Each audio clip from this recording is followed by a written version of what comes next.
When this process started, it wasn't clear that we would be able to make progress, but we were determined that we weren't going to go back. When we were looking at the end of the Millennium Development Goals, which was the previous agenda, we in the women's movement thought, well, listen, we need something more ambitious than what we had. And so we said we wanted a standalone goal on gender equality that is comprehensive, transformative, but also we wanted to see gender mainstreaming across the whole framework. One of the things that was really criticized about the way the Millennium Development Goals were developed was the fact that it was basically done in a closed room at the UN by UN bureaucrats. Governments had very little say, and women's groups and feminist groups were not anywhere to be seen. This time, everybody knew that it had to be different. It was then that at government level, at the UN and within civil society, everyone said, what's my role?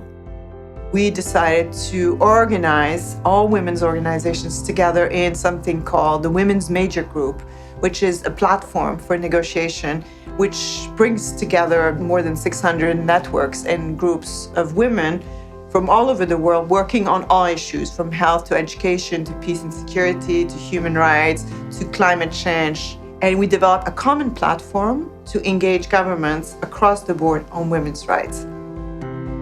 You come to the Women's Major Group meetings and you get to meet the most fierce and brilliant and inspiring women all over the world, so it's like a privilege. You have women who've been following the environmental process, then you have women incredibly strong on the gender program, and then you also have those who've come from financing for development. And when you bring those all together into a women's major group, you really have a strong constituency that can have real voice. We'll listen to Ms. Eleanor Blomstrom of the Women's Environment and Development Organization Major Group for Women. Thank you.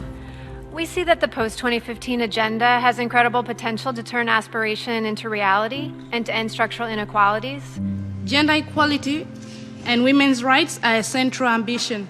Structural barriers to achieving it can only be addressed through a standalone goal. And on the question of who's leading change, we know that civil society is right there.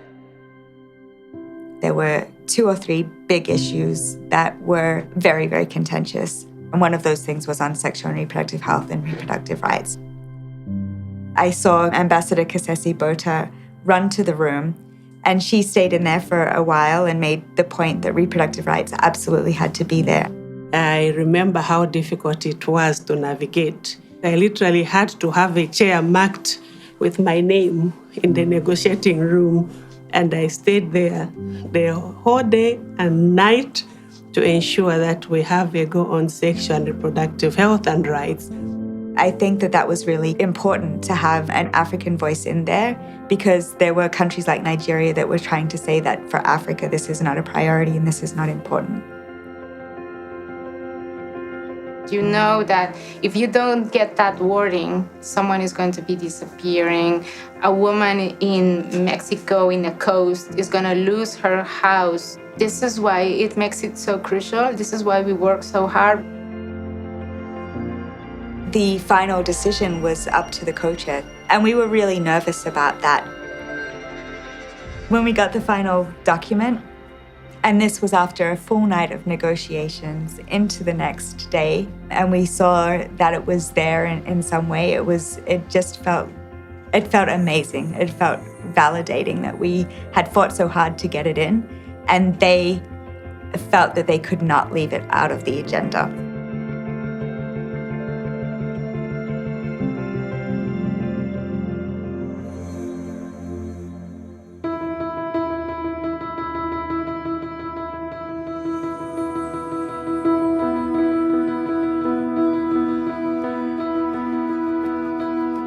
It was really exciting because we felt like we have a moment to contribute our ideas as civil society organizations, women's rights organizations. We have a say on what will come out. We had them in the body of the negotiation chamber with delegates, so there was a direct dialogue. As Women's Major Group, we always sat down and said, so what can we do to make sure that governments and member states are cognizant of the issues that we are pushing for? One of our partners from Turkey, Women for Women's Human Rights, said, why don't we use scarves?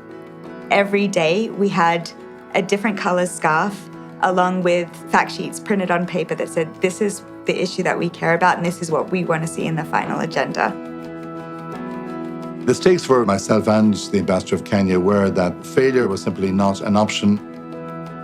When we are advocating for gender issues, you really don't know exactly whether something will pass. You always, have skepticism that maybe even at the final moment, someone will push it back. At the end, that was perhaps the most dramatic point after we had been negotiating for 36 hours or something like that. And they just came out and said, this is it, and you take it or you leave it. So we started applauding immediately so nobody could interfere. May I take it that the Assembly wishes to adopt draft resolution A/70/L1? It is so decided.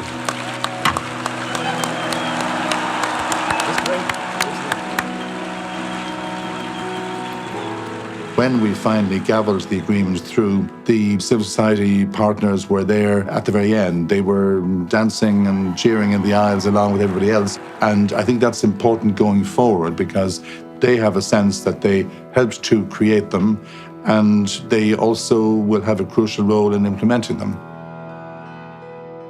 We got more than perhaps we thought at the start in terms of the goals and targets, but we also got unity, we also got solidarity, we got a new movement. I'm very grateful and thankful to the Women's Major Group for mobilizing women across the globe to come together and engage in a process that was not a one-day event, but rather a journey that we walked together. We were united, even in our own diversities. If there is no resources or finances for these goals and for these commitments, then we will not really be able to see that vision that we are talking about when we say we do not want to leave anyone behind. If we really were to implement what we say we're doing, then women and girls and trans people and men and intersex people throughout the world would be able to live lives that are full and equal and be able to be who they are. That's the real goal. And that's the depth within which we need to be speaking about development. It's a huge challenge, but we need social movements that can help toward that work. And that's why things like the Women's Major Group are incredibly important. And today we can say to all the people around the world, to those experts from all walks of life who have contributed to this global conversation, we have listened to your views. All your governments have heard you. The 2030 agenda is for you. It's for everyone, everywhere. Claim it. Demand that commitments are made and promises kept. And together we can build a better future for people and planet.